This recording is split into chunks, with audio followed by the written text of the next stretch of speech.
இவ்வளவு பெரிய கூட்டத்தை நீ கூட்டியிருப்பேன் நினைக்கல. மிஸ் நம்ம லேட்டாக வந்திருந்தா மிஸ் ஆயிருக்கோம். பயம்.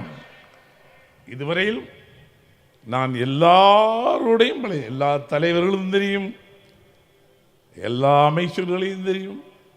50 ஆண்டு காலத்தில் 45 வருஷ காலத்தில் நான் எல்லாரோடையும் பழகிட்டேன். ஆனால் சமீப காலமாக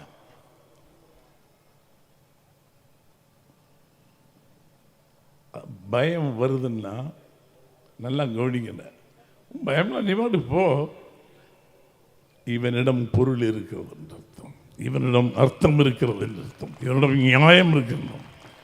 இவ்வளவு இளைஞர்கள் கூட்டம் என்றால் வேட்டி கட்டி அங்கே 4 பேர் இங்கே உட்காந்து பீடியை குடிச்சு அங்கே உட்காந்து, இது பள்ளிக்கூடத்து பசங்க மாதிரியே வந்து உட்காந்துருக்கீங்களே.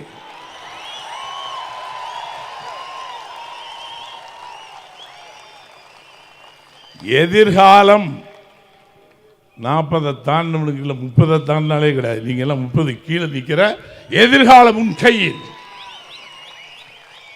சரியான பாதையை தேர்ந்தெடுத்து போயிட்டு இருக்கீங்க.